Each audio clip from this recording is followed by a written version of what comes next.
प्रिय छात्रों, perfection IAS class में आपका स्वागत है। मैं आलोक कुमार आज आपसे भारत के राष्ट्रवाद के बारे में चर्चा करूंगा और आपके साथ किस तरह से भारत में राष्ट्रवाद का विकास हुआ, भारत में राष्ट्रवाद की पृष्ठभूमि क्या है ना, इन सभी विषयों पर आपसे चर्चा होगी और आप भारत में राष्ट्रवाद के विकास के कारणों को जानने का प्रयास करेंगे। तो सबसे पहले तो राष्ट्रवाद के बारे में हम ये जानें कि राष्ट्रवाद की जो अवधारणा है ये पश्चिम की अवधारणा है, मतलब कि यूरोपीय देशों में सबसे पहले इस अवधारणा का विकास हुआ और ये आधुनिक काल की अवधारणा है। कहने का मतलब है कि यूरोप में बड़े बड़े साम्राज्यों का दौर ख़त्म होना शुरू हुआ और वहाँ राष्ट्र राज्यों का निर्माण होना शुरू हुआ और राष्ट्रीयता की भावना का लोगों में विकास हुआ। और यूरोप में जो राष्ट्रीय राज्यों का गठन हुआ है, तो यूरोप में आप गौर करेंगे कि राष्ट्रीय राज्यों के गठन का आधार जो है वो भाषा है, धर्म है, जाति है, प्रजाति है। तो यही राष्ट्रवाद का आधार था यूरोप में और यही कारण है कि भारत में राष्ट्रवाद के विकास की संभावनाएं जो है काफ़ी छिन्न समझी जाती थी, काफ़ी गौण मानी जाती थी। अंग्रेज इतिहासकारों का तो यह भी कहना था कि भारत जो है वो एक राष्ट्र है ही नहीं, और ये सच्चाई भी है। ये सच्चाई कहने का आशय ये है कि जिस समय अंग्रेज भारत में आए और जिस तरह से उन्होंने भारत के एक एक राज्यों को जीत करके अपने एक विशाल साम्राज्य की स्थापना की, और फिर इतना बड़ा और इतना विशाल साम्राज्य जो मौर्यों और मुगलों के साम्राज्य से भी बड़ा साम्राज्य था भारत में उनका, तो इस तरह से उन्होंने भारत में राजनीतिक एकता कायम करने का काम किया था। और उनका दावा ये था कि भारत जो है, भारत में विभिन्न जाति, प्रजाति, नस्ल, यहाँ भाषाई विविधता है, यहाँ बहुत अधिक धार्मिक विविधताएं भी पाई जाती है, अलग अलग क्षेत्रों की संस्कृतियाँ अलग अलग हैं। तो इस तरह से अंग्रेज़ों ने इस बात से बिल्कुल साफ इनकार किया था कि भारत में राष्ट्रवाद जैसी भावना का विकास हो सकता है या भारत कभी एक राष्ट्र बन सकता है।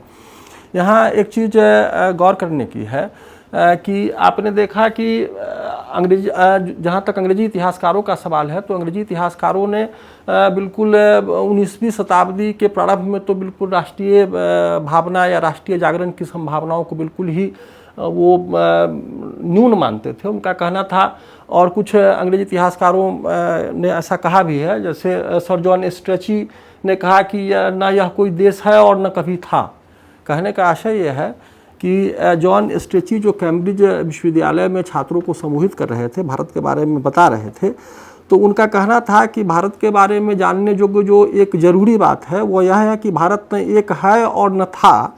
कहने का मतलब है कि भारत कभी भी एक संयुक्त राष्ट्र या संयुक्त देश के रूप में भारत का अस्तित्व उभर करके नहीं आ सकता है। मतलब कि शुरुआती वर्षों में अंग्रेजी इतिहासकारों ने भारत में राष्ट्रवाद की संभावनाओं को स्वीकार करने से बिल्कुल ही मना किया था। इसी तरह से एक अन्य अंग्रेजी इतिहासकार जो हैं, जिनका नाम सर जॉन सीले है, तो सीले ने कहा था कि भारत जो है महज एक भौगोलिक अभिव्यक्ति है। उनका कहना था कि भारत में इतनी अधिक विविधताएं हैं कि भारत एक राष्ट्र के रूप में बन ही नहीं सकता। भारत का एक राष्ट्र के रूप में समेकन होना जो है वो मुश्किल बात है। और सीले ने यह भी कहा कि भारत में राष्ट्रीय एकता की भावना का बिल्कुल ही अभाव है। तो एक तरफ अंग्रेजी इतिहासकार भारत में राष्ट्रवाद के उद्भव और विकास की संभावनाओं को बिल्कुल छिन्न मानते थे, और इसके पीछे कुछ ठोस कारण भी थे। 1757 में पलासी की लड़ाई के बाद जब क्लाइव अपनी सेना के साथ बंगाल की राजधानी मुर्शिदाबाद में प्रवेश कर रहा था, तो उसने अपनी डायरी में लिखा है इन चीज़ों को।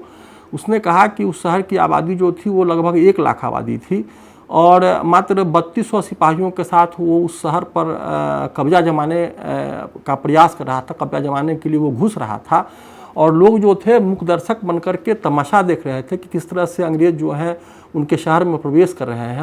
और उसने अपनी डायरी में लिखा भी है, उसने कहा कि अगर लोग ईंटा पत्थर से भी अगर हम पर हमला कर देते तो शायद हमारा बचना मुश्किल होता। तो ये सच्चाई है कि 1757 के युग में या उसके बाद के वर्षों में जो राष्ट्र की जो परिभाषा है उस हिसाब से भारत में राष्ट्रवाद की भावना का विकास नहीं था और भारत के लोग अपने आप को एक राष्ट्र का अंग नहीं मानते थे।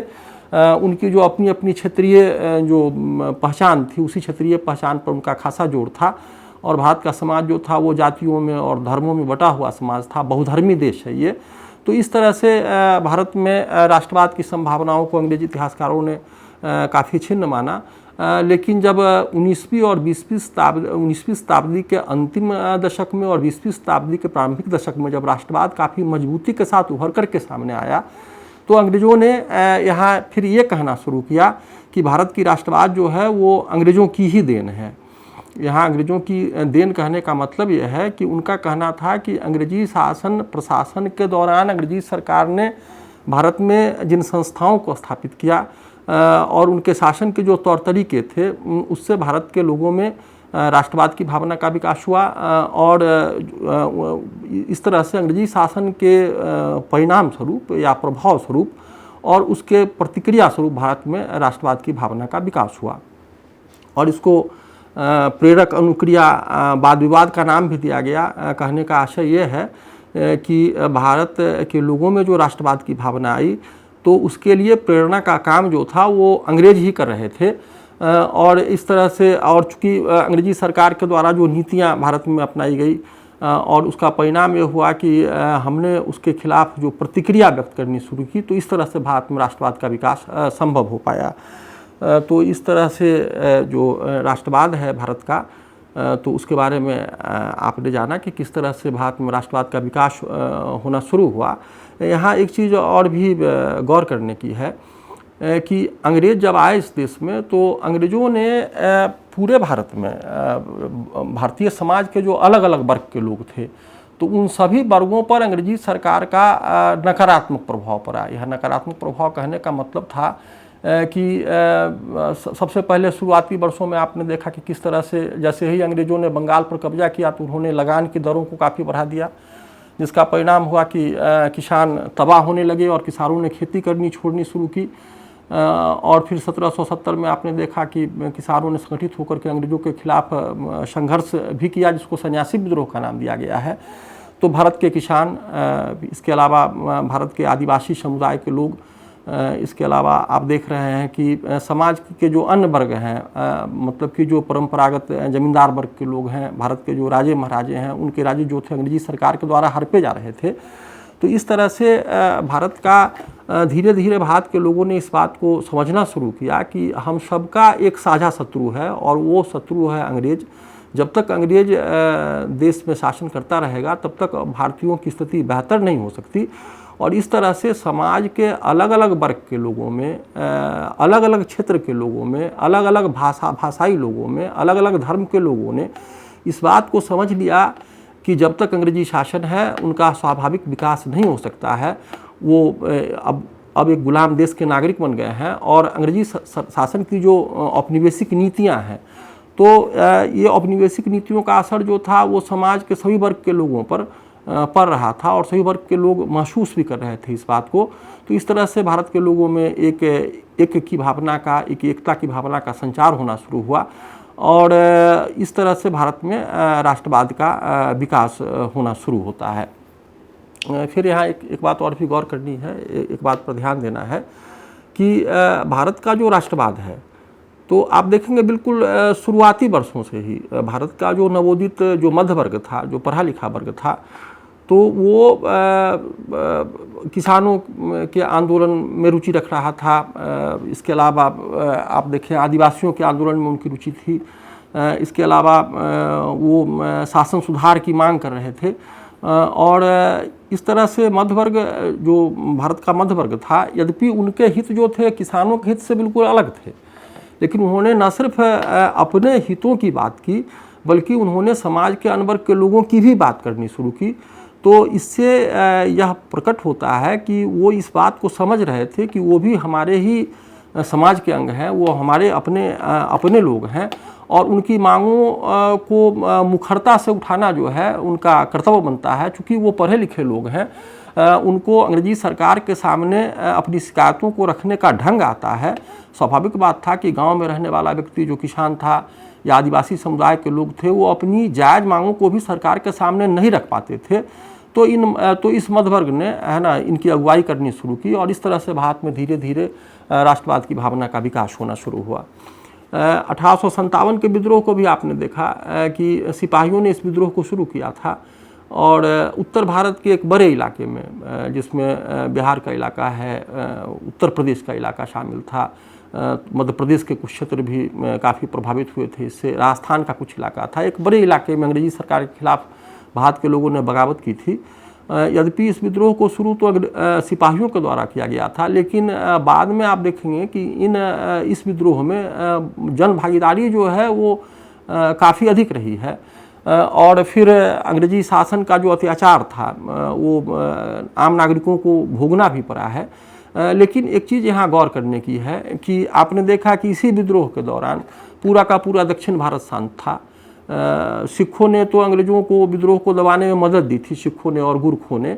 और आप इस बात को समझें कि 57 के विद्रोह को दबाना अंग्रेज़ों के लिए कभी आसान नहीं रहा और 2 बरस के मशक्क़त के बाद ही उनको 57 के विद्रोह को दबाने में सफलता मिल पाई थी। तो इससे आप अंदाज़ा लगा सकते हैं कि अगर अखिल भारतीय स्तर पर अगर इसी तरह का विद्रोह होता तो क्या अंग्रेजी सरकार अपने आप को बचा पाती, अपने आप को सुरक्षित रख पाती।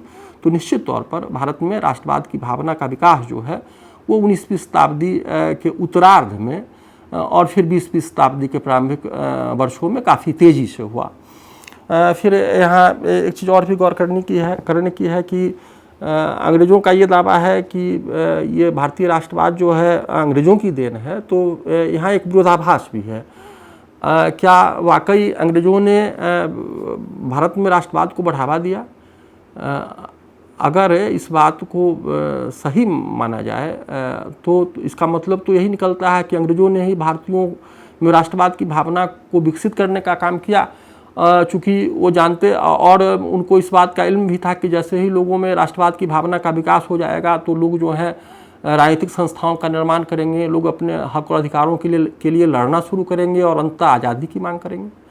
तो क्या वाकई अंग्रेज़ों का जो उद्देश्य था भारत में शासन करना, क्या वह एक पवित्र उद्देश्य से भारत में शासन कर रहे थे?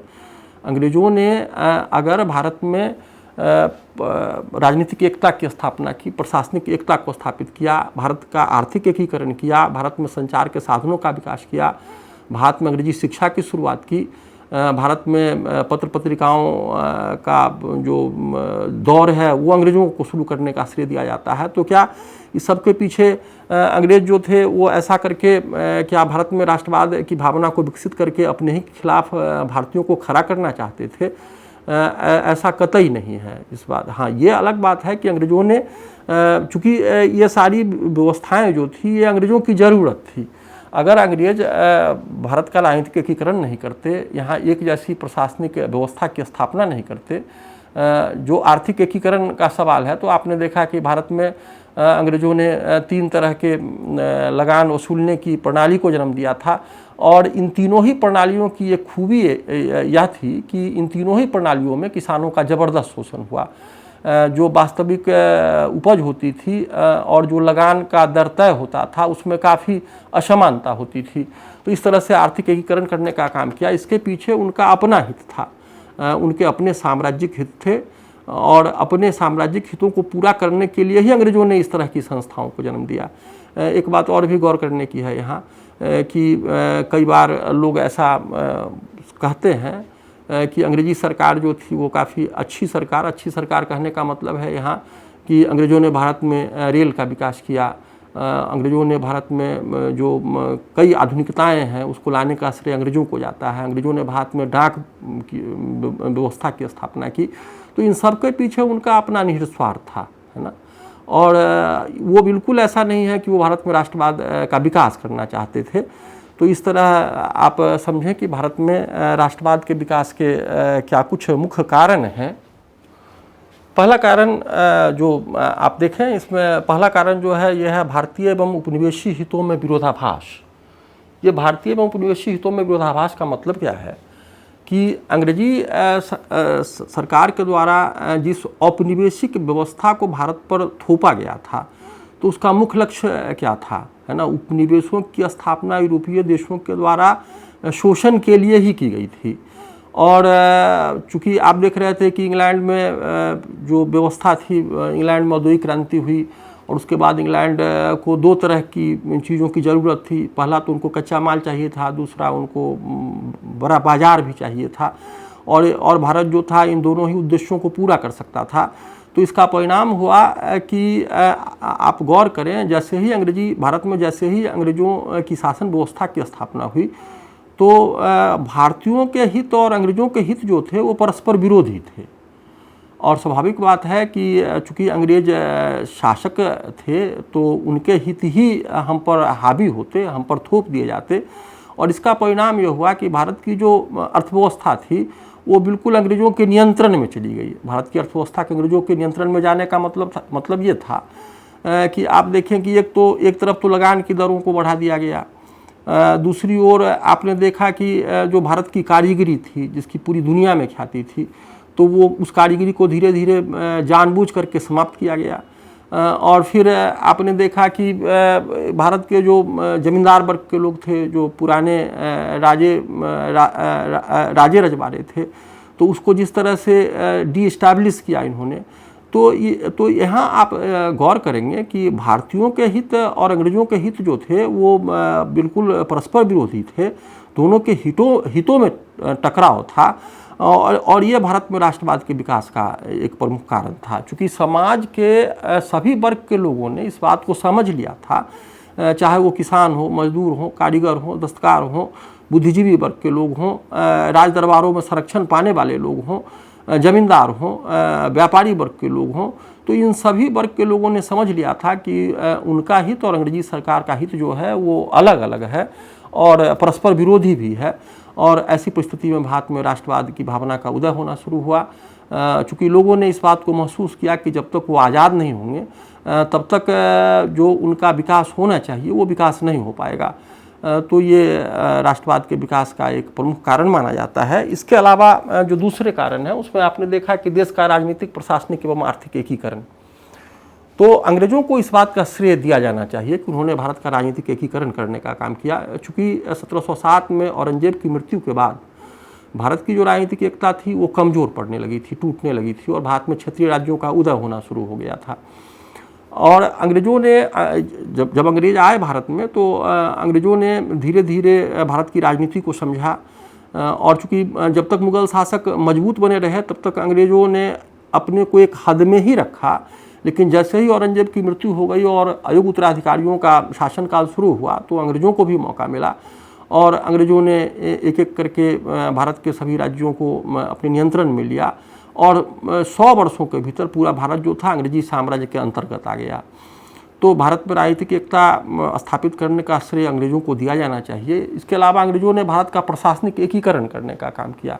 प्रशासनिक एकीकरण का मतलब था कि भारत में सभी जगहों पर एक जैसी प्रशासनिक इकाइयाँ कायम की गई, जहाँ योग्य एवं अनुभवी अधिकारियों को बिठाया गया। तो भारत में प्रशासनिक एकीकरण करने का काम किया। इसके अलावा भारत में आपने देखा कि एक जुडिशियल सिस्टम देने का काम किया। एक कोडिफाइड जो लॉ था, है ना, वो दीवानी और आपराधिक मामलों की सुनवाई के लिए न्यायालयों की स्थापना करना, और सभी भारतीय जो थे उसके दायरे में, सभी भारतीय जो थे उन कानूनों के दायरे में लाए गए। तो इसके अलावा भारत का आर्थिक एकीकरण करने का काम अंग्रेज़ों के द्वारा किया गया।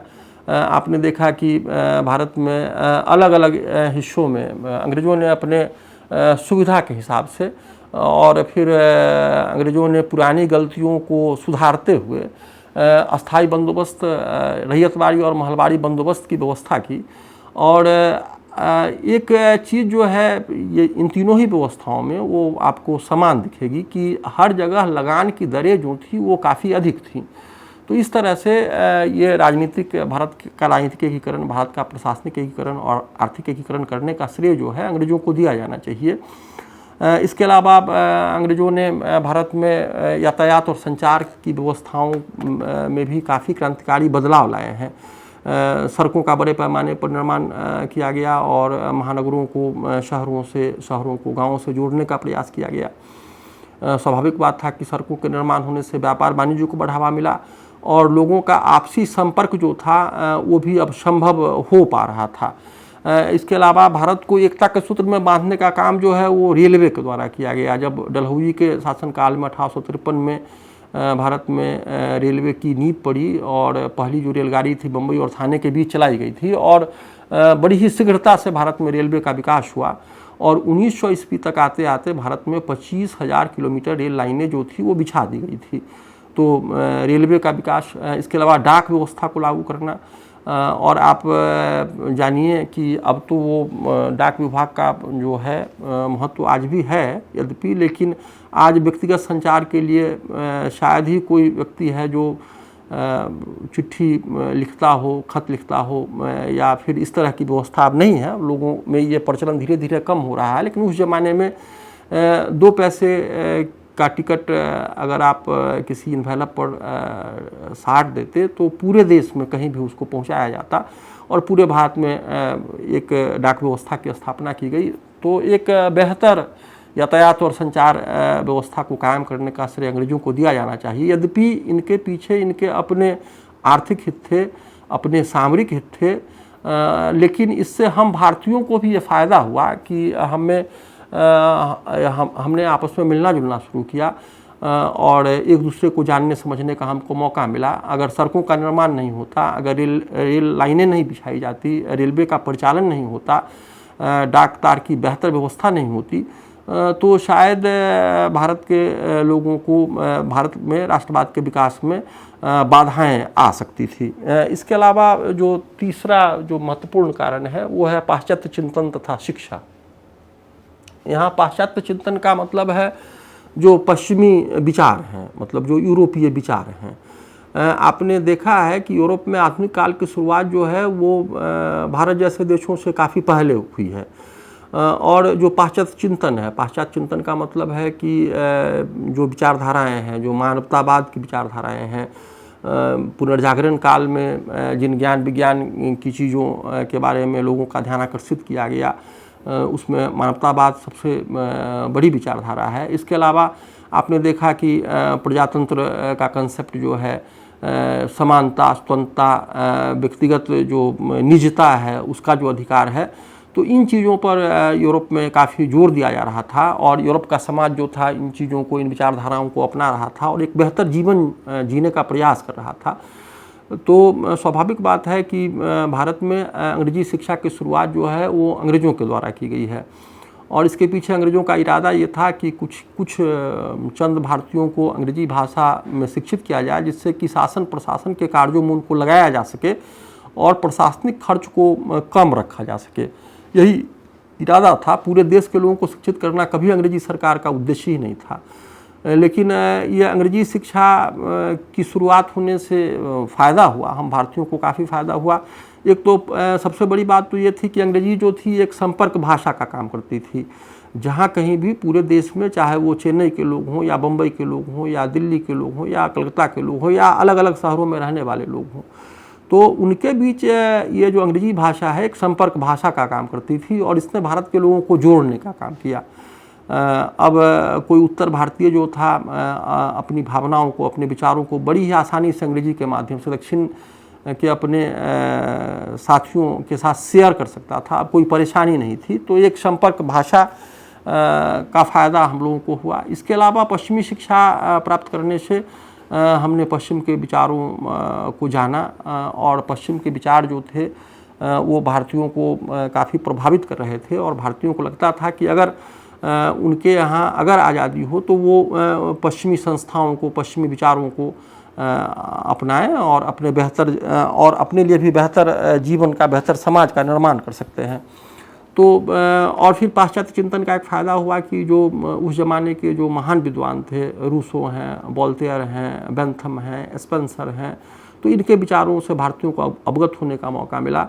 फिर कुछ एक भारतीय जो थे उच्च शिक्षा प्राप्त करने के लिए यूरोप के देशों में गए, इंग्लैंड में गए, वहाँ उन्होंने राजनीतिक संस्थाओं को, सामाजिक संस्थाओं को काम करते देखा, तो उनके मन में भी ये हसरत पैदा हुई कि काश उनका देश आज़ाद होता तो इस तरह की संस्थाओं का इनके देश में भी अस्तित्व होता और जनता एक काफ़ी बेहतर जीवन जी सकती थी। तो इस तरह से जो पाश्चात्य चिंतन है और शिक्षा है, इसने भी भारत में राष्ट्रवाद के विकास में एक बड़ी ही महत्वपूर्ण भूमिका निभाई है।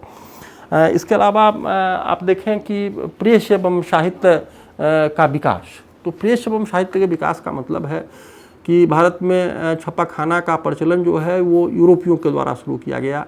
आप जानते भी होंगे कि सबसे पहल पुर्तगालियों ने प्रिंटिंग प्रेस को भारत में स्थापित किया था। लेकिन प्रिंटिंग प्रेस की स्थापना और जो अखबारें, भारत में अखबारों का जो सिलसिला शुरू हुआ, तो फिर शुरुआती दौर में तो सारे के सारे अखबार और मैगजीन्स जो थे वो अंग्रेज़ों के द्वारा ही निकाले जा रहे थे। लेकिन बाद में भारतीयों ने भी इस क्षेत्र में कदम रखा और बड़ी संख्या में, मतलब एक आप देखें कि बड़ी संख्या में भारत में अखबारों का सर्कुलेशन शुरू हुआ और 1870 तक तो भारत में 1 लाख अखबारें जो थी वो रोज़ ही प्रकाशित हो रही थी। और ये अखबारें जो थी वो क्षेत्रीय भाषाओं में ज़्यादा छपती थीं। इसके अलावा अंग्रेजी में, हिंदी में अखबारें बड़ी संख्या में छापी जा रही थी और जिसमें कई एक अखबारें थी जो बिल्कुल राष्ट्रवादी भावना से ओतप्रोत थी। आप देखिए कि कई एक अखबार का नाम इसमें शामिल किया जा सकता है। जिसमें बंगाल से ही शुरू करें तो बंगाल के कई एक अखबार हैं जिनकी बड़ी ही महत्वपूर्ण भूमिका रही है राष्ट्रीयता के विकास में। जिसमें एक अखबार जो है उसका नाम है अमृत बाजार पत्रिका, है ना। इसके अलावा बंगाली है, द इंडियन मिरर है, इसके अलावा बम्बई क्रॉनिकल है, हिंदू पैट्रियट है, इसके अलावा मद्रास का द हिंदू है। तो ये सारे के सारे अखबार जो थे राष्ट्रीय भावना से ओतप्रोत थे और इन्होंने भारत की जनता की समस्याओं को अंग्रेजी सरकार के सामने रखने का काम किया और अंग्रेजी शासन प्रशासन की जो गलत नीतियां थी उसकी भी काफ़ी निर्मम और कटु आलोचना करने का काम किया और इस तरह से अंग्रेजों के खिलाफ भारत में जनमत बनाने का काम जो है और लोगों को राजनीतिक शिक्षा देने का काम जो है इन अखबारों के माध्यम से किया गया। तो इस तरह से प्रेस एवं साहित्य एवं पत्रिकाओं की काफ़ी महत्वपूर्ण भूमिका रही है भारत के राष्ट्रवाद के विकास में। और आपने देखा कि इन अखबारों के माध्यम से आप अखबारों के प्रभाव को इस तरह भी समझ सकते हैं कि 1897 में चापेकर बंधुओं ने जो अंग्रेज अधिकारियों की हत्या की थी, तो कहा यह जाता है कि तिलक ने अपने अखबार में एक लेख लिखा था और ये तीनों के तीनों भाई जो थे उस लेख से काफ़ी प्रभावित थे। तो जो पढ़ा लिखा समाज था उस पर अखबारों का और साहित्य का काफ़ी गहरा प्रभाव था। और फिर आप एक चीज़ को और भी गौर करें कि बंकिम चंद्र का जो आनंद मठ जो है, तो जिसमें वंदे मातरम जो गीत है जो उसका हिस्सा है, तो इस तरह के साहित्य जो थे या फिर नील दर्पण जैसा साहित्य और इस तरह के साहित्य जो आ रहे थे वो भारत के लोगों में राष्ट्रवाद की भावना को जगाने का काम कर रहे थे। तो इस तरह से प्रेस एवं साहित्य की भी भारत के राष्ट्रवाद के विकास में काफ़ी महत्वपूर्ण भूमिका रही है, उनका काफ़ी महत्वपूर्ण योगदान रहा है। और यही कारण था कि भारत के राष्ट्रीय आंदोलन के जितने भी बड़े नेता थे सबके अपने अपने प्रेस थे, सबके अपने अपने अखबार थे और इन नेताओं ने अपने अखबारों के माध्यम से जनता तक अपनी बातों को पहुंचाने का काम किया और जनता में जो राजनीतिक चेतना है उसको जगाने का काम किया। और आपने देखा कि गांधी ने भी अपने अखबारों का बड़ा ही बेहतरीन इस्तेमाल किया और गांधी जी के जो अखबार सब हैं उन अखबारों के माध्यम से आंदोलनों के दौरान जनता को क्या करना चाहिए और क्या नहीं करना चाहिए ये बताया जाता था। तो इस तरह से भारत में राष्ट्रवाद के विकास के इतिहास में प्रेस एवं साहित्य की भी काफ़ी महत्वपूर्ण भूमिका रही है। इसके अलावा सामाजिक धार्मिक सुधार आंदोलनों का जो विकासात्मक स्वरूप है इसको भी महत्वपूर्ण माना जाना चाहिए। इसको एक्चुअली राजा राम मोहन राय के द्वारा सुधारों की जो शुरुआत हुई उसको भारतीय पुनर्जागरण का भी नाम दिया गया है। और आप देखें कि चाहे वो ब्रह्म समाज हो, आर्य समाज हो, रामकृष्ण मिशन हो, तो इन सभी प्रमुख समाज सुधार आंदोलनों ने और समाज सुधारकों ने भारत के सामाजिक जीवन में जो कुरीतियाँ थी, जो असमानताएं थी, उनको मिटाने पर जोर दिया और धार्मिक क्षेत्र में भी जो धार्मिक अंधविश्वास थे और जो धार्मिक कुरीतियाँ थी उसको मिटाने का प्रयास किया। यद्यपि सामाजिक और धार्मिक सुधार आंदोलनों ने कभी भी खुल करके राजनीतिक तौर पर भारतीयों को कोई संदेश नहीं दिया, लेकिन दयानंद सरस्वती ने कहा कि भारत भारतीयों के लिए है। यहाँ आप गौर करेंगे तो इन आंदोलनों से जुड़ने वाले लोगों को एक फ़ायदा ये हुआ कि उनमें आत्मसम्मान की भावना का विकास हुआ, है ना। उन्होंने अपने धर्म को बेहतर तरीके से जाना और उनके मन में भारत जो हिंदू धर्म था या भारत के जो धर्म थे, ईसाई धर्म प्रचारकों के द्वारा जो दुष्प्रचार किया जा रहा था, तो जब उन्होंने अपने धर्म को जाना तो उनके मन में गौरव का बोध हुआ, उनमें आत्मसम्मान की भावना जगी, उनमें देशभक्ति की भावना जगी और इस तरह से अप्रत्यक्ष रूप से ये जो आपका सामाजिक और धार्मिक सुधार आंदोलन है उसका राष्ट्रवाद के विकास में काफ़ी महत्वपूर्ण योगदान रहा है। तो इस तरह से और फिर विवेकानंद को यहाँ भुलाया नहीं जा सकता है। विवेकानंद ने भारतीय युवाओं का आह्वान किया था, है ना। उन्होंने भारतीय युवाओं को कहा कि आप जगिए। तो ये जगने का संदेश जो है, ये जगने का संदेश क्या है? इसके अलावा भारतीय युवाओं को उन्होंने कहा कि आप बलवान बनिए, है ना। तो जगिए और बलवान बनिए, दोनों का मतलब है कि आप जगिए कहने का मतलब है कि आपके जीवन में जो कुछ घट रहा है ना, उसको आप समझिए, उसको समझने का प्रयास करिए। और आपके जीवन में अगर कुछ अच्छा नहीं हो रहा है, अगर आपके जीवन में निराशा की भावना है, तो इन सब के पीछे अंग्रेजी शासन है। जब तक अंग्रेजी शासन से आप निपटिएगा नहीं, तब तक आपकी समस्याओं का समाधान होने वाला नहीं है। तो इस तरह से आप देखें कि सामाजिक धार्मिक सुधार आंदोलनों का भी भारत के राष्ट्रवाद के विकास में काफ़ी महत्वपूर्ण योगदान रहा है। और फिर अगला जो है वह है मध्यवर्गीय बुद्धिजीवियों का उत्थान। भारत का जो मध्य वर्ग है, जो पढ़ा लिखा वर्ग था, तो ये अंग्रेजी शासन की देन है। चूँकि हमने पहले चर्चा की है कि भारत में अंग्रेजी शिक्षा की शुरुआत जो है वो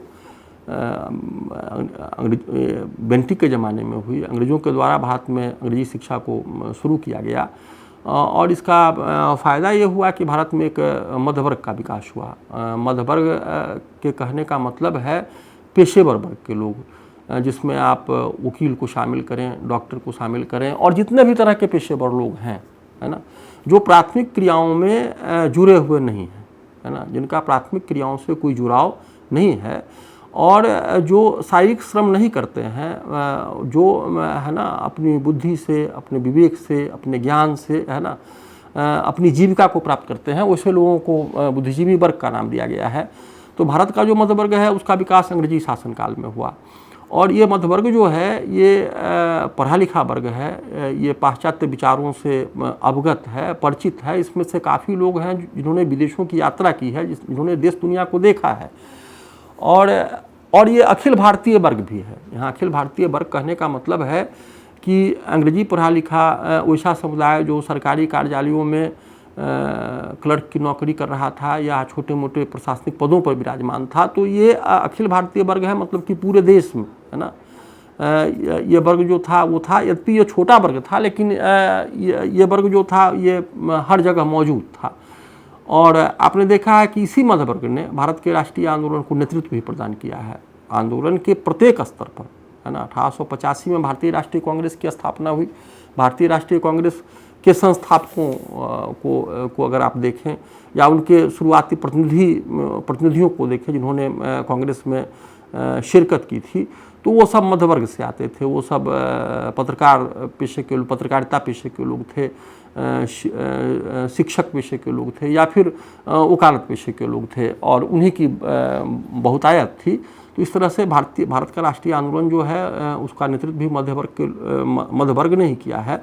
और ये जो मध्य वर्ग है इसका उद्भव जो है अंग्रेजी शासनकाल में हुआ और मध्य वर्ग ने शीघ्र ही मध्य वर्ग, चूँकि ये शासन के समीप रहने वाला वर्ग था, तो इसने शासन की खूबियों और खामियों को काफ़ी बेहतर तरीके से समझने का काम किया। इसने अंग्रेजी शासन के जो अंतर्विरोध थे, एक तरफ अंग्रेजी जो शासन था उसका ढकोसला ये था, वो भारत के लोगों को समझाने का ये प्रयास कर रहा था कि उसका शासन जो है वो भारतीयों के हित में है, लेकिन इस मध्य वर्ग के लोगों ने, है ना, इस झूठ को बड़ी शीघ्रता से समझ लिया था। उन्होंने समझ लिया था कि साहब ये जो दावा करते हैं तो इनका दावा जो है बिल्कुल सही नहीं है। और उसकी सोच ये थी कि इंग्लैंड में जिस तरह की राजनीतिक संस्थाओं की स्थापना हुई है, जिस तरह से लोगों को राजनीतिक अधिकार प्राप्त हैं, जिस तरह से सामाजिक संस्थाएं और शासन की संस्थाएं कार्य करती हैं, जनता के प्रति काफ़ी जवाबदेह भी है। तो जब भी भारतीय उस तरह की संस्थाओं की मांग करते थे तो अंग्रेज बिल्कुल एक सिरे से उसको नकारने का काम करते थे। तो स्वाभाविक बात है कि मध्य वर्ग का भारत के राष्ट्रवाद के विकास में काफ़ी महत्वपूर्ण योगदान रहा है। इसके अलावा समकालीन घटनाओं का विश्वव्यापी प्रभाव, तो यहाँ समकालीन घटनाओं का विश्वव्यापी प्रभाव कहने का मतलब है कि आपने देखा कि भारत के जो पढ़े लिखे लोग थे वो देश दुनिया की घटनाओं से परिचित हो रहे थे, अवगत हो रहे थे, कुछ ने अपनी आंखों से उन घटनाओं को शायद देखा भी हो। तो ये जो समकालीन जो घटनाएं हैं, समकालीन घटनाओं में कहने का आशय यह है कि आपने देखा कि स्पेन का, इसके अलावा पुर्तगाल का बहुत बड़ा साम्राज्य दक्षिण अमेरिका में था और धीरे धीरे इनका साम्राज्य जो है वो उसका ढहना शुरू हुआ और वहाँ आज़ाद राज्यों का निर्माण होना शुरू हुआ। इसके अलावा इटली का जो आंदोलन है, यूनान का जो आंदोलन है, इटली के आंदोलन का कहने का मतलब है इटली के जो एकीकरण का आंदोलन है और ख़ास करके मैजिनी की जो विचारधारा है वो भारतीय राष्ट्रवादियों को काफ़ी प्रभावित करती थी। दो जो प्रमुख भारतीय राजनीतिक आंदोलन के नेता हैं, सुभाष बनर्जी और लाजपत राय जी, इन्होंने इटली की आज़ादी में काफ़ी गहरी रुचि ली थी और इन्होंने मेजिनी का जो यंग इटली था उस तरह की भारत में संस्थाओं की स्थापना की पहल भी की थी, बात भी सोची थी। और जो यूरोप में जो राजनीतिक आंदोलन चल रहे थे, यूरोप में जो राष्ट्रीय आंदोलन जो राष्ट्र राज्य के निर्माण का दौर चल रहा था, तो उन घटनाओं से भारत के लोग परिचित थे और समकालीन घटनाओं का भी भारत के राष्ट्रवाद पर काफ़ी गहरा असर पड़ा। इसके अलावा विदेशी शासकों का जातीय अहंकार था, प्रतिक्रियावादी नीतियाँ। तो यहाँ एक चीज़ गौर करने की है कि अंग्रेज पहले नहीं थे जिन्होंने भारत पर शासन किया था। भारत पर विदेशियों के शासन का काफ़ी पुराना इतिहास रहा है। सिकंदर के ज़माने से ही भारत पर हमले हो रहे थे और भारत की जो धन संपदा थी ये दुनिया के देशों को प्रारंभिक काल से ही आकर्षित करती आ रही थी। लेकिन अंग्रेजी शासकों और पिछले जितने विदेशी शासक आए भारत में, उन दोनों के स्वभाव में मूलभूत अंतर है। यहाँ स्वभाव में मूलभूत अंतर कहने का आशय यह है कि जितने भी विदेशी आए भारत पर, जिन्होंने भारत पर कब्जा जमाया, भारत पर शासन किया और वो भारतीय सामाजिक व्यवस्था के अंग बनते चले गए। भारत के सामाजिक व्यवस्था में, भारत के समाज व्यवस्था में उनको जगह दे दिया गया। उन्होंने भारत के समाज को, भारत की संस्कृति को बिल्कुल स्वीकार कर लिया।